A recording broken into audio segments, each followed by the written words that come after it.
حج کی 3 قسمیں جو میں نے عرض کی، ایک افراد ہے، ایک قران ہے، ایک تمتع ہے۔ قران کہتی ہیں کہ جب آدمی میقات پہ آئے، اپنے میقات سے آئے حج کے لیے، تو وہاں دونوں کی نیت ملا کے کرے کہ لبیک بحجۃ و عمرۃ، میں حج اور عمرہ دونوں کا احرام کٹھے باندھ رہا ہوں۔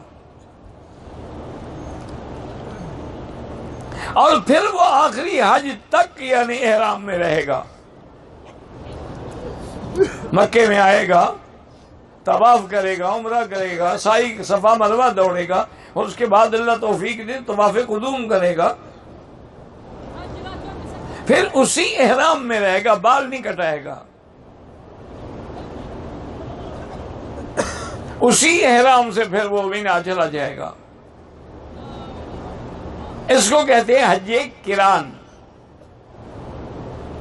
صرف فرق اس میں یہ ہے کہ بعض علماء نے اس کے لیے پابندی رکھی ہے کہ حج تمتع یا قران ہو تو بکری جو ہے یا جانور ذبح کا جو ہے وہ ساتھ لے کے آئے، اس کو کہتے ہیں سائق الہدی۔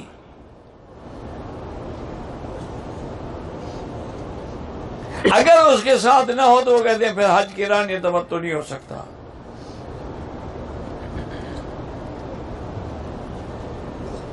امام ابو حنیفہ رحمۃ اللہ علیہ فرماتے ہیں کہ افضل تو ہے کہ ساتھ لائے، لیکن مجبوری ہے، کون ہمیں جہاز میں بکریاں لانے دے گا؟ اس لیے ذبح کرنا ضروری ہے، ساتھ لانا ضروری نہیں ہے۔ وہ فرماتے ہیں کہ چلو اگر ایک آدمی ساتھ لے آئے لیکن ذبح نہ کرے تو کیا ادا ہو جائے گی؟ تو معلوم ہوا کہ اصل ذبح ہے۔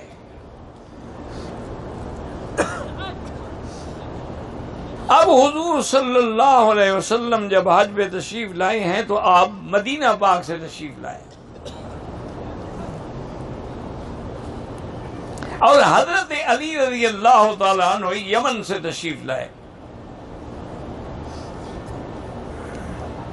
حضرت علی رضی اللہ تعالیٰ عنہ جب مکے میں پہنچے تو آپ کی زوجہ مطہرہ محترمہ سیدہ فاطمہ الزہرا رضی اللہ عنہا نے غسل کر کے اس وقت یعنی جو میک اپ سامان تو نہیں ہوتے تھے، تیل لگا لیا، کنگھی دے دی، اچھے کپڑے پہن لیے۔ تو حضرت علی جب آئے تو آپ دیکھ کے ناراض ہو گئے، نے فرمایا کہ فاطمہ تم جانتی ہو کہ میں اتنے عرصے کے بعد آ رہا ہوں، آدمی اگر بیوی سے جدا ہوتا ہے، دور ہوتا ہے، تو شاید بات ہے کہ اس کی خواہش بڑی تیز ہوتی ہے، اور تم یہاں باقاعدہ تیار ہو کے غسل کر کے کپڑے پہن کے بیٹھی ہو۔ اور انہوں نے کہا علی مجھ سے ناراض نہ ہوں، جا کے حضور سے پوچھے، مجھے حضور نے حکم دیا تھا کہ تمتع کرو، میں عمرہ کر کے فارغ ہو گئی۔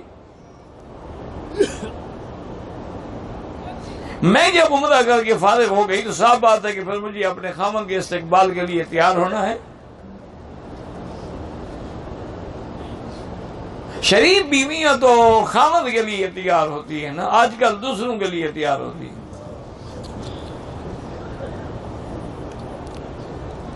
حضرت علی تشریف لے گئے حضور کی خدمت میں، اور جا کے بی بی فاطمہ کی شکایت بھی کر دی۔ آپ غصے میں تھے نا، شدت جذبات میں تھے۔ آپ نے فرمایا حضرت علی سے ہے کہ تم جھگڑا بعد میں کرنا، پہلے یہ بتاؤ کہ تم نے میقات پہ آ کے نیت کیا کی تھی؟ یمن والوں کا میقات جو ہے نا وہ یلملم ہے، پاکستان ہندوستان کا بھی یلملم ہے، لیکن ہم اس محاذ سے گزرتے ہیں، اس کے اوپر نہیں پہنچتے۔ جیسے مدینے والوں کا ذل حلیفہ ہے۔ تو حضرت علی نے عرض کیا، انہوں نے کہا حضور جب میں میقات پہ آیا اور میں نے ارادہ کیا نیت کا، تو میں نے نیت یہ کی تھی کہ یا اللہ مجھے علم نہیں ہے، جو نبی کی نیت ہے وہی علی کی نیت ہے، کہہ دو صلی اللہ علیہ وسلم۔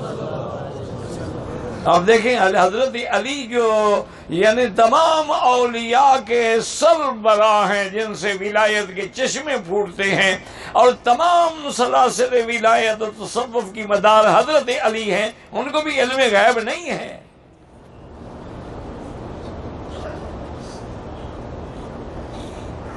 انہوں نے کہا حضور مجھے پتا نہیں تھا نا کہ آپ کی کیا نیت ہے، میں تو وہی حج کرنا چاہتا تھا نا جو آپ کا ہے، تو میں نے یہی نیت کر لی کہ یا اللہ جو نبی کی نیت وہ علی کی نیت۔ آپ نے بتایا دیکھو میں نے تو قران کیا ہے، لیکن کیا تم قربانی کے جانور ساتھ لائے؟ انہوں نے کہا حضور صرف ساتھ نہیں لیا، آپ کے لیے بھی لے کے آیا ہوں۔ تو اس وجہ سے بعض علماء کہتے ہیں کہ جانور کا ساتھ ہونا ضروری ہے۔ امام صاحب فرماتے ہیں کہ جو حضرت علی یمن سے لے آئے ہیں وہ تو حضور کے ساتھ نہیں تھے نا، مانا ہے کہ کوئی دوسرا بھی لے آئے تو جائز ہے، جیسے کہ اب یہاں بینک ہمارے لیے لے آتا ہے یا کوئی اور حجاج کرام کے گروپ لیڈر لے آتے ہیں، قربانی کا انتظام کرتے ہیں، تو مقصد ہے کسی نے کر تو دیا نا۔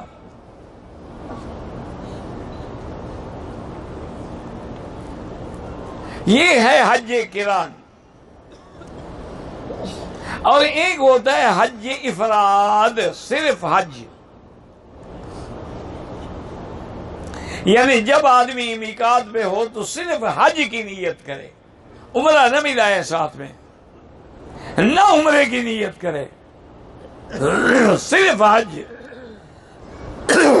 اس کو کہتے ہیں حج افراد۔ اور اگر حج کے مہینوں میں آئے، میقات سے پہلے عمرے کی نیت کرے، مکے میں آ کے عمرہ کرے، طواف کرے، صفا دوڑے، بال کٹوائے، احرام کھل گیا، اب وہ پھر 8 تاریخ کو حج کا احرام باندھے گا، اس کو کہتے ہیں تمتع۔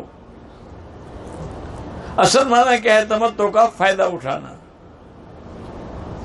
نفع اٹھانا، کہ اب جب آدمی فارغ ہو گیا نا، احرام کی پابندیاں ختم ہو گئی، کپڑے پہنے، خوشبو لگائے، میاں بیوی ملے، تو فائدہ اٹھا رہا ہے نا۔ پھر جب 8 ذی الحج آئے تو حج کا احرام باندھے، اس کو کہتے ہیں تمتع۔ یاد رکھو، دونوں کو ملا کے باندھے تو اس کو کیا کہتے ہیں؟ حج۔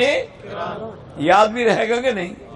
جیسے نکاح کرتے ہو نا، عقد قران، دونوں کو ملاتے ہو نا، میاں بیوی کو، تو یہ حج قران، حج اور عمرہ دونوں کی نیت اکٹھی کریں۔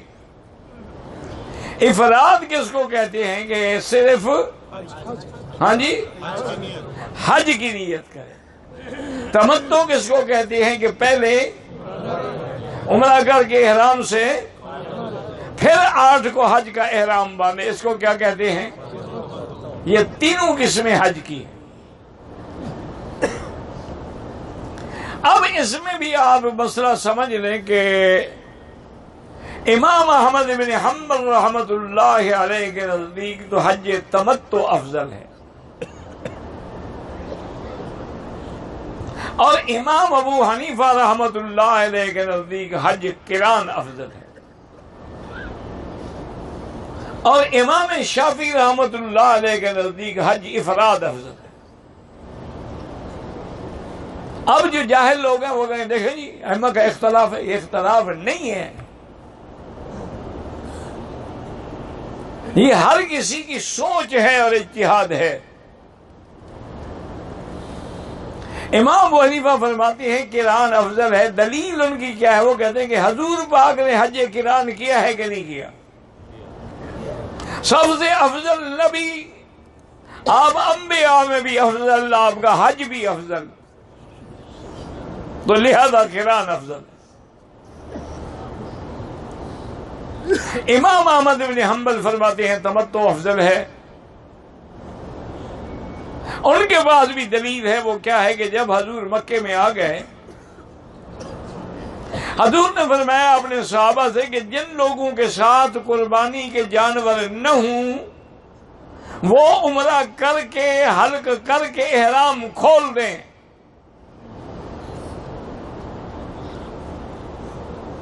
اور جن کے ساتھ قربانی کے جانور ہوں وہ احرام نہیں کھول سکتے۔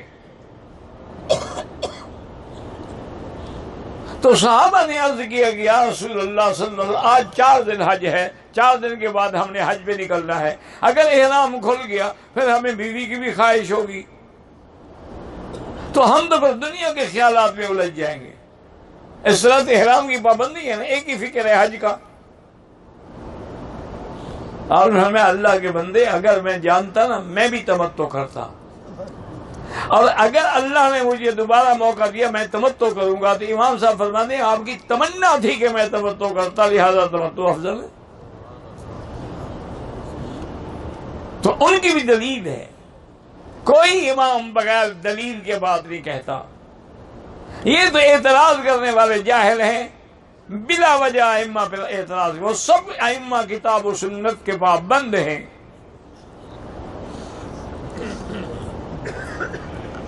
اب امام شافعی کہتے ہیں کہ حج افراد افضل ہے. بھی ان کی کیا دلیل ہے؟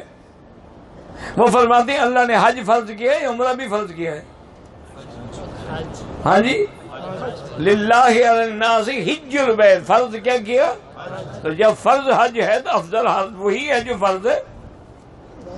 عمرہ تو فرض ہے ہی نہیں. تو بہرحال تمام ائمہ پر اللہ کروڑوں رحمتیں فرمائے. دعا یہ کرو، قران والے ہیں، تمتع والے ہیں، افراد والے ہیں، اللہ سب کو خلوص نیت کے ساتھ سنت کے مطابق ادا کرنے کی توفیق دے.